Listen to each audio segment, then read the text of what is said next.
हमारा विराह के शीर्षक बा बागी नागेश्वर दुबे। अरविंद भैया फौजी में है, विमलेश भैया फौज में भर्ती है। अच्छा सुमन यादव, राम सुमिरन यादव जी फौजी साहब, तीसरो फौजी आई गए। वाह 100 रुपए का महान आशीर्वाद भैया के क्रांतिकारी सलाम हो। आप लोग सरहद पे जा करके सेवा करते हैं, तब हम लोग बढ़िया से बैठ के घर में रहते हैं। भैया लोग बैठ के बढ़िया से सुनते हैं, हम लोग गावते हैं। आप लोगों को सच्चे दिल से स्वागत है, सम्मान है और धन्यवाद बाजो ने आप लोग 2-4 शब्द गावे बजाओ के मौका ही दादी जी के तो रही में दिया। ये भी रस हमरे सोनू भैया के फरमाइश रही बारे मास्टर साहेब। 4 लाइन भूमिका के भाव से आवा गुरु जी।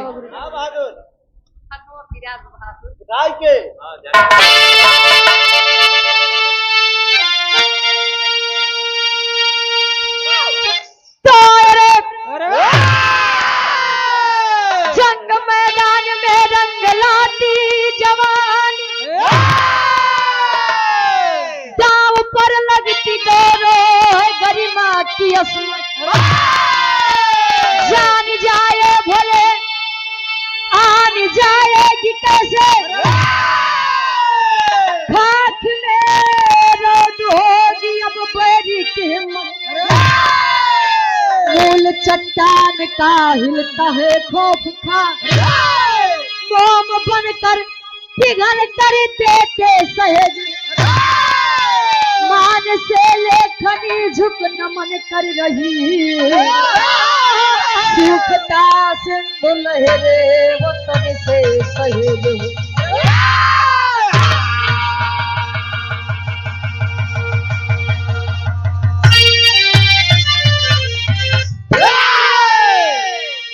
जंग मैदान में रंग लाती जवानी, दांव पर लगती जब गौरव गरिमा की असमत। जान जाए भले जान जाएगी कैसे, खाक में रोद होगी अब बैरी की हिम्मत। पहले के पुरानिया एक बात कहत रहे, कहे प्राण जाई पर वचन न जाई, रघुकुल रीति सदा चली आई। प्राण जाई पर वचन न जाई। जान जाए तो जाए लेकिन शान मान नहीं जाना चाहिए। तो पहले के पुरनिया जौन बात कह दे तो वह बात पे अडिग रहत रहे, अपने बात के कीमत समझत रहे। अच्छा पहले के काका दादा रे मोछा रखे बड़ा शौकीन रहत रहे, आज वाले देखा था एकदम साफ। अच्छा नहीं हो, दादा अरे शौकीन रहे, आज वाले शौकीन आ लेकिन केहू ए भैया बहुत सुंदर कवि जी गजल के भाव देते हैं। कोनो लड़का कोनो लड़की से कहे का कहे,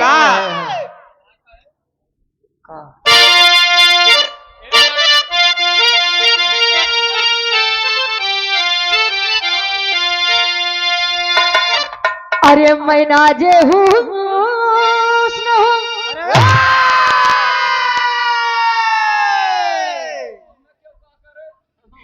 लइकिया लइकवा से कहे अच्छा मेहरारू अपने आप का हमेशा 21 लगवई करत। अच्छा लइकिया कहे सुना हमार बात सुना, कहे का अरे मैं नाज हूँ अरे तुम्हें तरह करो, अरे मैं नाज हूँ तुम्हें तरह करो। जवानी नाम है मेरा मुझे सलाम करो, जवानी नाम है मेरा।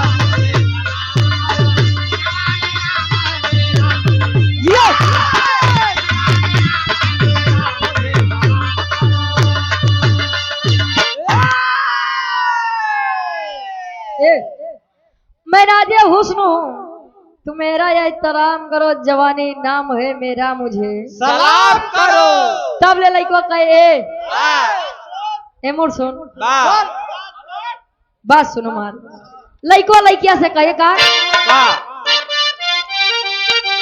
अरे तो तुझे सलाम करूं, अरे तो तुझे सलाम करूं, गा तू मेरा एक काम करो। अरे तो तुझे सलाम करूं, गा तू मेरा एक काम करो। तू अपनी मस्त जवानी हमारे नाम करो।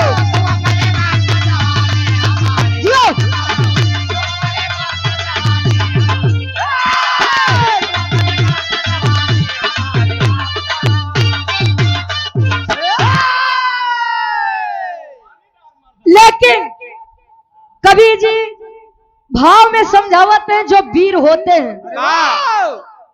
जे अरविंद भैया फौजी साहब कहाँ गए? नाई सोआ नाई आओ, वो पूरी रतिया जगी है। ए भैया वीरों के बारे में कवि जी एक लाइन लिखते हैं, क्रांतिकारी वीर होते कैसे हैं।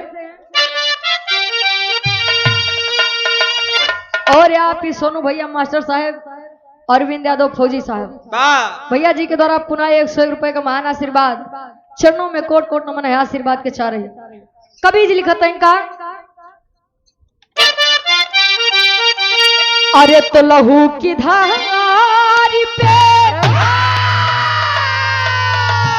अरे लहू की धारी पे अब जवानी लिखी जाती है।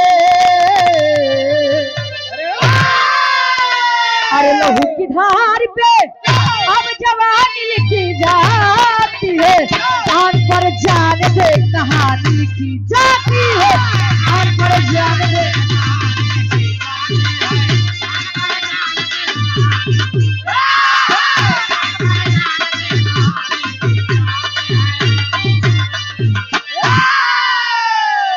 लहू की धार पे जवानी लिखी जाती है।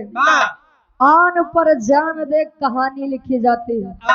पहले के पुरानी एक बात कहत रहे, कहे जे करे जवानी अवत है।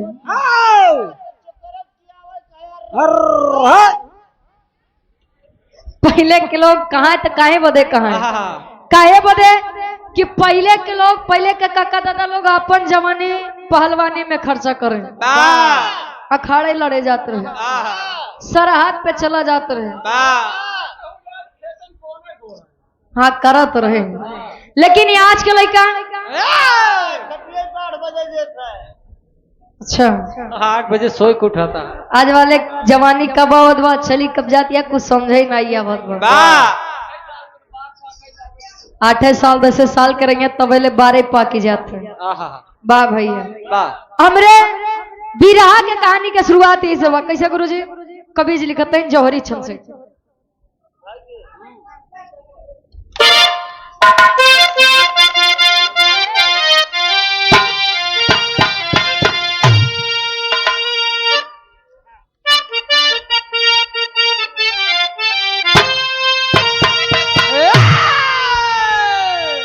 अरे तो यूपी प्रांत के अंदर जिला रामपुर है ज्ञानी,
यादव भैया जी 51 रुपए का महान आशीर्वाद का करे महाराज देखा था सोनू यादव भैया जी मास्टर साहब और आप अरविंद यादव फौजी साहब भैया जी के द्वारा 101 रुपए का महान आशीर्वाद राय देता महाराज कुल वैसो कमजोर बा लई के भागता है ये हमार प्रतापगढ़ है हाँ भैया ये प्रतापगढ़ है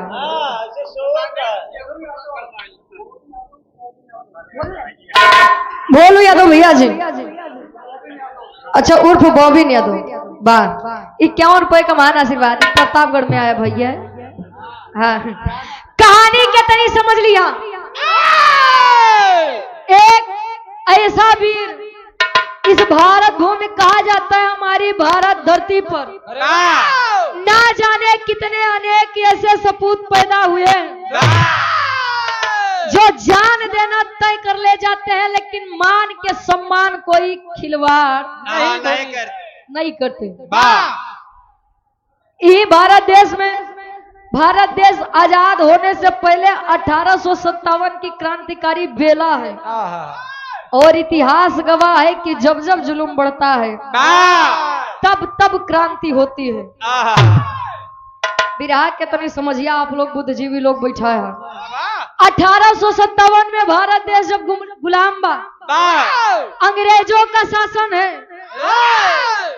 भारत भूमि में अनेक सपूत है ना आप लोग जानते हैं कि भारत देश आजाद कराने के लिए ना जाने कितनी माताओं ने अपने बेटों को खोया है ना जाने कितनी पत्नियों ने अपने सुहाग को खोया है ना जाने कितनी बहनें अपने भाई को खो चुकी ना जाने कितने बच्चे अनाथ हो गए तब आज आजादी मिली है आजादी मिली बात आजादी एक सजाई के बनाई के रखा है ये भारत देश में नागेश्वर दुबे बहन है साथ में जिसका नाम सरिता दुबे बताया गया भाई बहन के सर पर माता और पिता का प्रेम नहीं है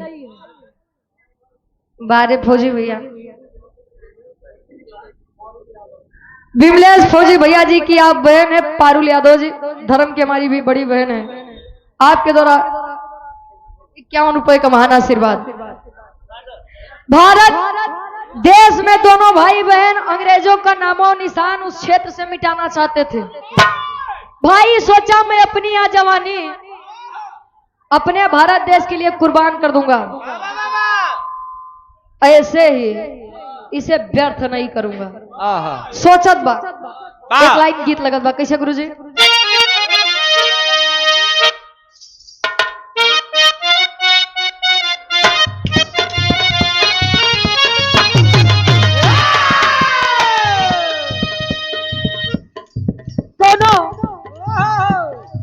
मेरा रू हाँ हो लही सवेरे के कटनी कई के आए सांझी के था पहले के लोग मसाला वसाला सिली पे पीसत रहे आज तो मिक्सर आई के बस लगावा चालू करो काम खत्म कटिया जल्दी पकड़त बा कहे का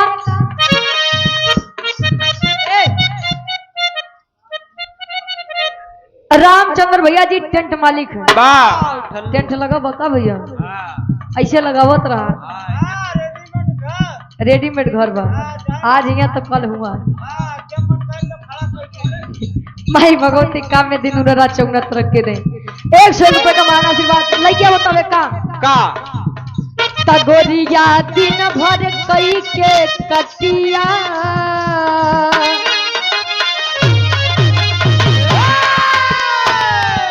गोरिया दिन भर कई के कटिया लेके सजिया के सील बटिया पीस गईल मसाला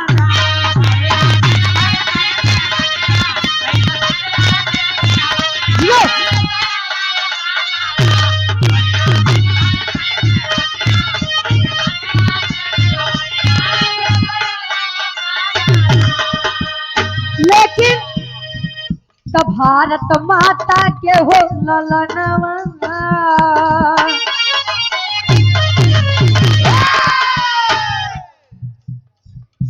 और आप आलोक यादव भैया जी ₹51 का महान आशीर्वाद, आशीर्वाद के 4 कहे। और ये आप शिव बहादुर यादव भैया जी ₹51 का महान आशीर्वाद कहे। तब भारत माता के हो ललनवा,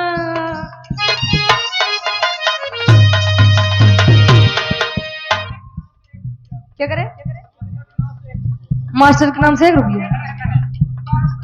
कहे। तब भारत माता के हो ललनवा, बांधे सिरवा पे हो कफनवा, खेल खूनी होली।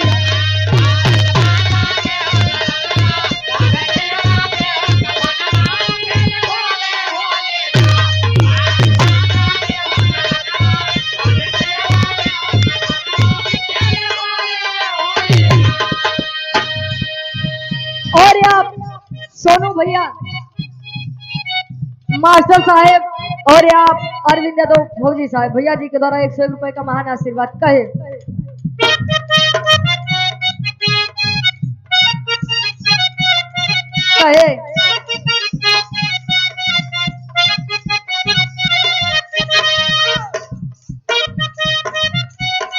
भाई के संग बहन थी संग में,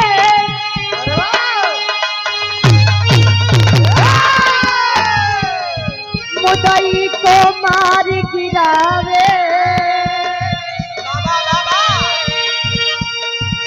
तो जहां गोरो की हो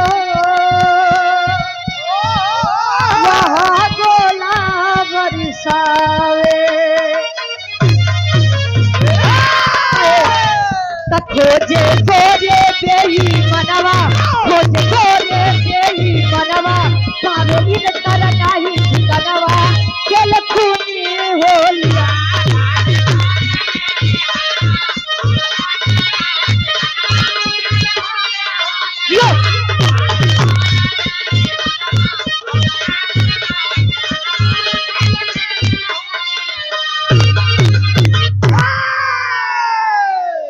भाई के संग में बहन के संग में, यार भाई और बहन यानी भाई नागेश्वर दुबे, बहन सरिता दुबे, जहां भी आसपास गोरे अपनी सभा सजाते, पलटन तैयार करते, कहाँ क्या करना है भाव विचार करते, वहां पर भाई बहन पहुंच के बमबारी गोला बरसाने का काम करते।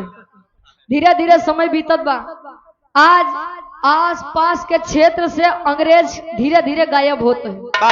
अंग्रेजों का सरदार सोचा, रे भेजता मैं 10 हूँ, आते साले 2 हैं। साले जाते कहाँ है कुल? साला जाते कहाँ हैं? जाता कहाँ है? अंग्रेज आपस में विचार करते हैं, सोचते हैं कि मैं भेजता 10 को हूँ, आते 2 हैं, आखिर ये जा कहाँ रहे हैं? और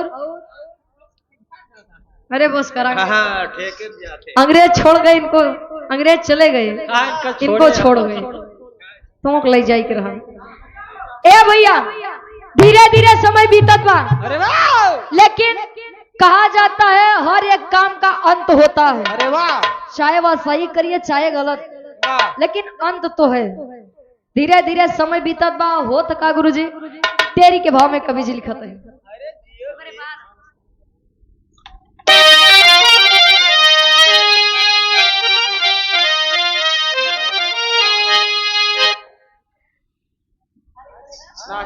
चला अरे कफन से इनकलाब जिंदाबाद, ए बाबू कफन से इनकलाब जिंदाबाद, तो धरती पर क्रांति की ज्वाला जले वतन से, कफन से इनकलाब जिंदाबाद।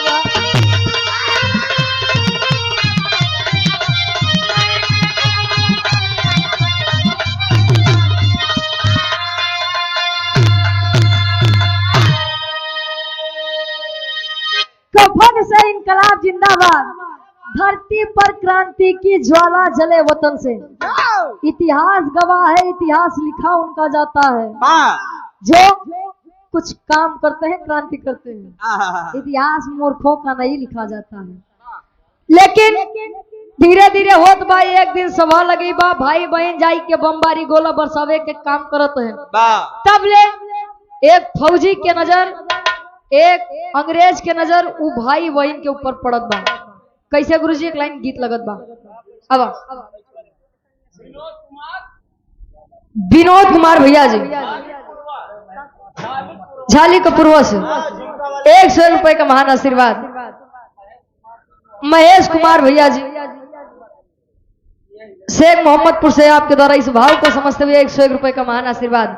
कोनो नई नवेली दुल्हन का कहे बीरस के आप जाने माने कलाकार है आप स्वर्गीय रामदेव गुरुजी अपने जवानी के आलम में गवत रहे, गाय ने और गाय के चला गए। तो कब जाबू कहाँ हो? कुछ देर में जा। दुल्हैया बतावे का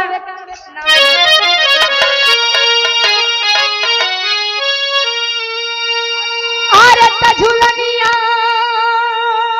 के गुजरा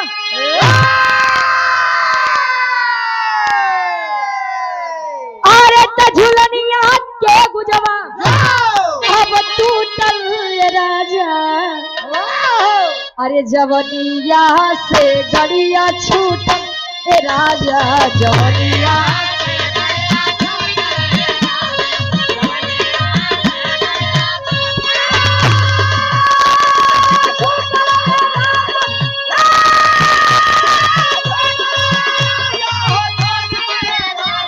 जवनिया से गड़िया छूटल राजा।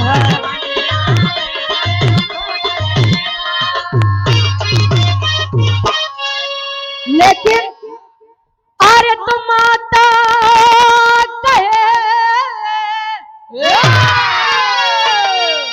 अरे माता कहे अरे ललकार बीरवन के जवनिया बन गए अंगार बीरवन के जवनिया बन गए।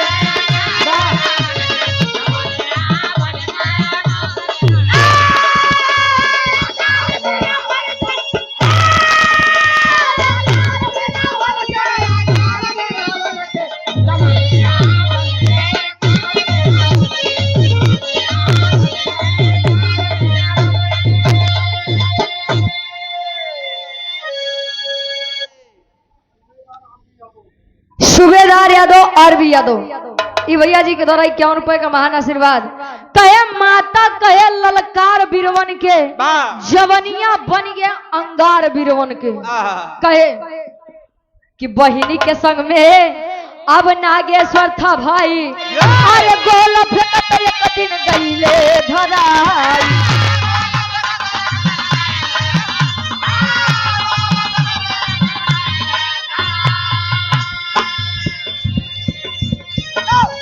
अरे निकली है कोशिश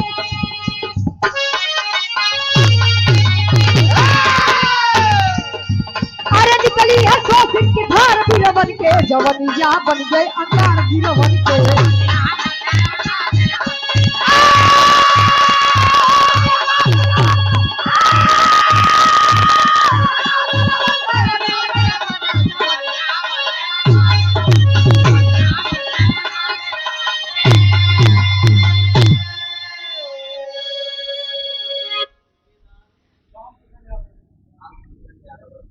नायक सूबेदार यादव जी राम सुमिरन यादव जी आप बाबूजी के द्वारा इस भाव को समझते हुए 51 रुपए का महान आशीर्वाद। कहे बहिनी के संग में नागेश्वर था भाई गोला फेंकत एक दिन गईले धराई। जब अंग्रेज पलटन आपस में बातचीत करत बा भाई बहन जाई के बमबारी गोला बरसावे के काम करे तब ले एक अंग्रेज के जब निगाह पड़े कहे ओ माई गॉड। यस यस यही है बदतमीज। कहे अच्छा यही है यही लोग हैं। अरे वाह आज तक मैं समझ ही नहीं पाया कि मैं जाता 10 लोग हूँ आता 2 लोग हूँ। आज पता चला सारे कमीने यहाँ पर। बस अब यार अंग्रेज आपस में विचार करते हैं कि पीछा करो, वाह पकड़ लो साले को, धार। इन देशद्रोहियों को जिंदा नहीं छोड़ूंगा मैं। वाह दोनों भाई बहन के आज पीछा करते हैं। भाई सोच रहा है कि मैं जिंदा इन कमीनों के हाथ नहीं आऊंगा, मैं मर जाऊंगा ये चलेगा, मेरी कमीनों के हाथ में कभी नहीं आऊंगा। लेकिन मैं इन कमीनों के हाथ आकर के कभी अपनी जानों की आहुति नहीं दूंगा। ये साले कमीने जितने हैं। बस हो। ए भैया, आज दोनों भाई बहन अपने जानों को बचाने के लिए भाग रहे हैं। कभी जी उदृश्य लिखत है, तनी आप लोग सोचिहा। पापड़ के भाव में कभी जी लिखत है कि ये भारत भूमि में न जाने कितने सपूत लड़का पैदा भय। वाह कहे का जीत कुमार यादव भैया जी, आपके द्वारा इस भाव को समझते हुए 51 रुपए का महान आशीर्वाद, चरणों में कोट कोट नमन है, आशीर्वाद के चारे। कहे का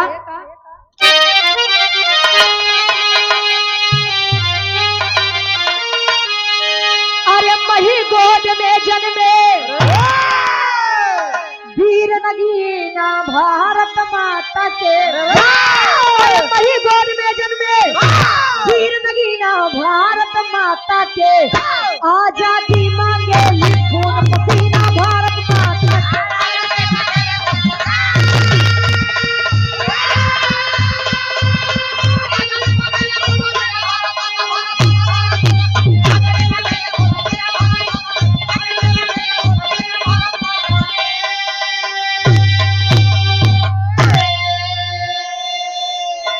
कहे चले दनादन गोली गोला, छुप के भागे सपूत हो, पीछा कैलस गोरी पलटन, सेना रही कूत हो।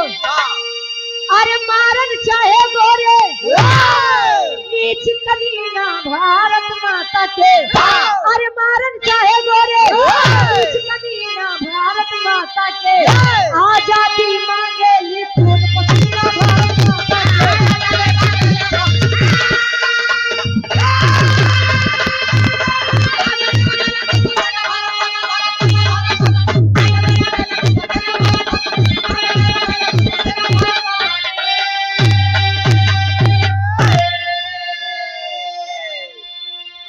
कहे मही गोद में जन्मे वीर नगीना भारत माता के, आजादी मांगे खून पसीना भारत माता के। आजादी जो होती है वो त्याग मांगत है, वाह ना ही कहा बैठा रही है क्यों खाना बनाई के लावे मुहिम डाई दे। वाह अच्छा खाना बनाई के तोरे लगे लाई के रख दे, पैसा लेकिन का खाना मुहिम अपने आप जाई, कुछ न कुछ तो कर्म कराएंगे पड़ी। वाह और आप आदरणीय परम सम्मानित धर्म के बड़े भाई आप सोनू यादव मास्टर साहब, बाबा 51 रुपए का महान आशीर्वाद। अब भाई बहन भागत है, कहते हैं अगर रास्ता अनजान हो, वाह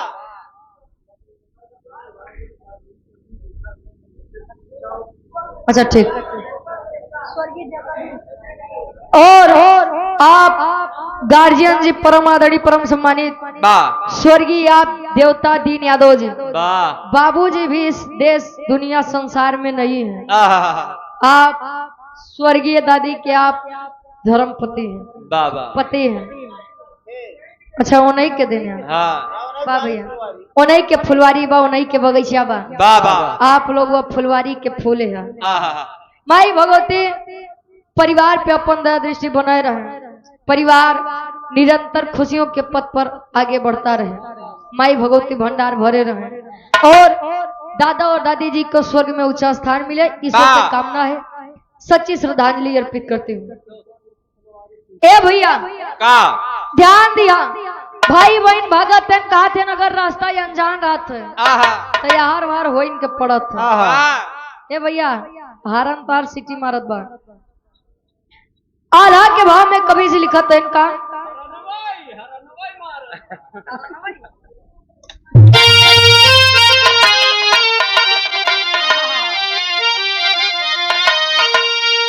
अरे खून में समाइल बाटे आजादी चुनरिया बाबू,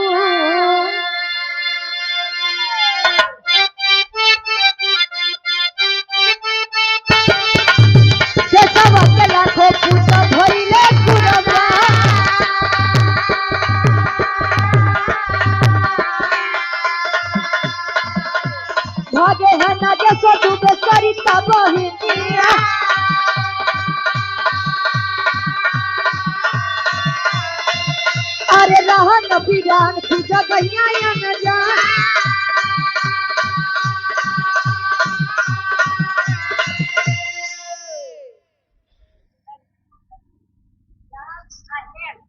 अहम लाल जी यादव 50 रुपए का महान आशीर्वाद। और आप पूजनीय हमारी दादी जी नाम अहम मतलब लड़का बच्चा होगा 100 रुपए का महान आशीर्वाद। दादी के गोड़ छू के पहली बार आशीर्वाद के चारे सूबेदार यादव जी आरबी यादव जी आप गार्जियन जी के द्वारा इस भाव को समझते हुए 100 रुपए का महान आशीर्वाद चरणों में कोट कोट नमन है। आशीर्वाद के चारे कि हम बच्चे अपनी कला में कामयाब रहे कहे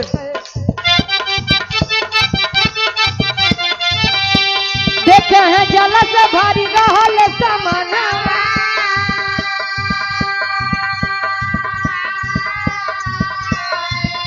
अरे गिर गइल पनिया में सरिता गइल जा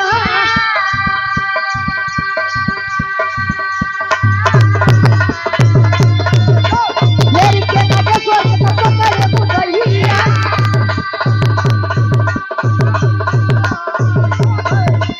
देखो कइले गोरे बेईमा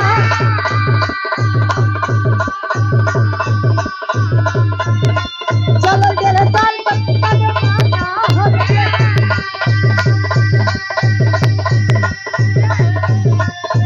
अरे फसिया के फसला सुनावे सेता अरे इनकलाब नारा बोली नागेश्वर जवनवा भूल गया फांसी पे गई लता बजान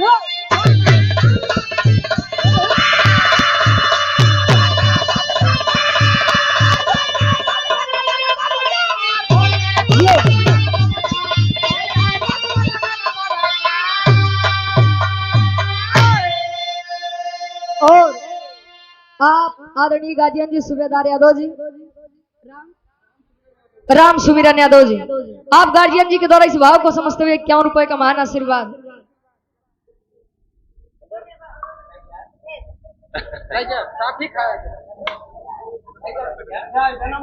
नाम बतावा छोटी सी बच्ची है छोटी सी परी है जानवी 51 रुपए का महान आशीर्वाद।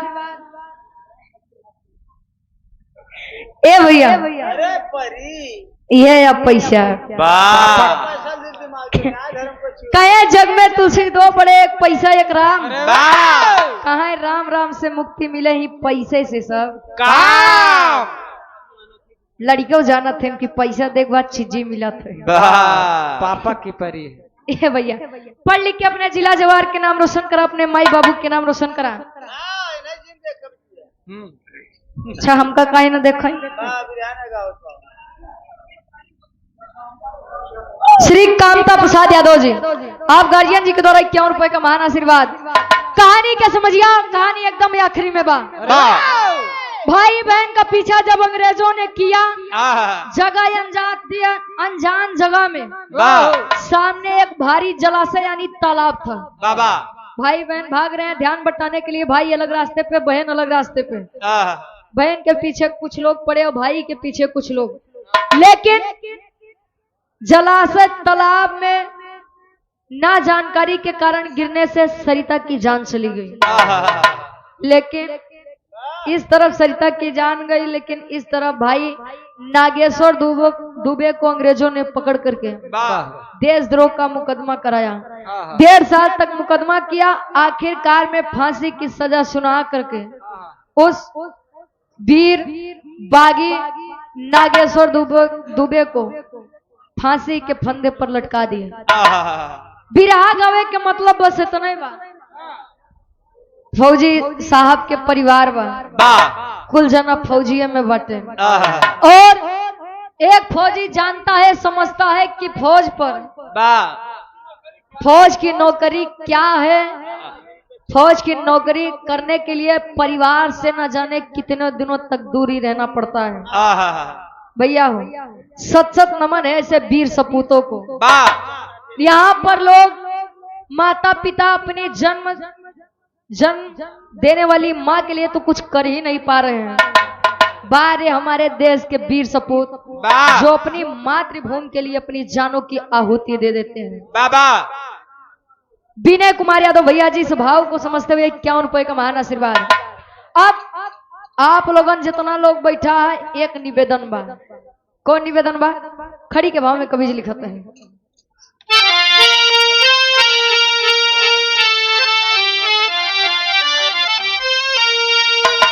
अरे झूले के तना ही राया फांसी के झूलना, अरे झूले के तना ही राया फांसी के झूलना, पहिरी हिंद के धरती आजादी गहना।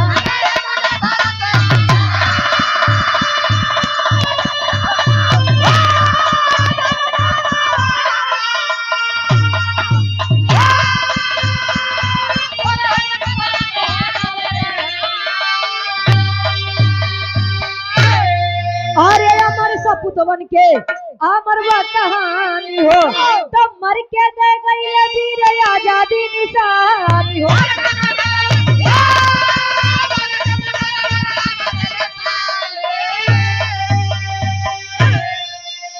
अरे आजादी दुल्हन को खो सजा के रखना,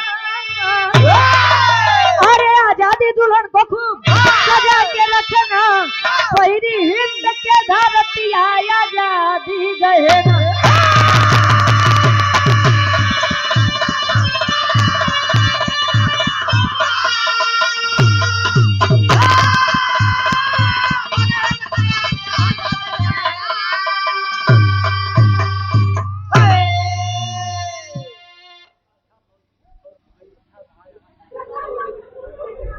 फौजी भाई आप यानी 6 भाई हैं ना भैया, अरविंद भैया 6 भाई हैं, सबकी तरफ से 600 रुपए का महान आशीर्वाद। वाह भैया के क्रांतिकारी सलाम हो, आशीर्वाद के चाह रही। ऐसे आप 6 भाई के प्रेम बना रहा है, आपस में एकता बनी रहे। राम सुमिरन यादव जी, सूबेदार यादव जी 51 रुपए का महान आशीर्वाद।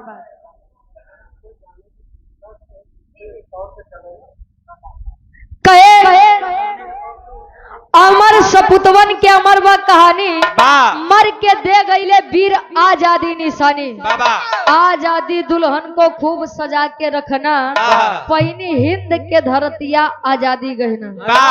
भारत आजाद तो हुआ है लेकिन बहुत मुसीबत से, और अगर एकता ना रही तो शायद आने वाला समय भी उससे भी बदतर हो जाए। क्योंकि परिवार का, चाहे परिवार हो चाहे समाज हो, उसका एक रहना बहुत ही जरूरी है। आखिरी में खानदान के परिचय बा कैसे का? गुरु गणेश गुरु रामलाल चंदिका गए स्वर्ग सीधा,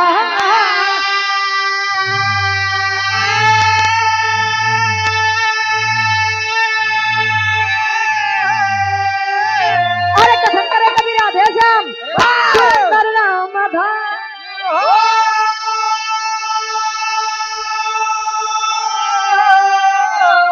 कफन से इनकलाब जिंदाबाद, रुचि प्रेम करे भारत माता चरण से, कफन से इनकलाब जिंदाबाद।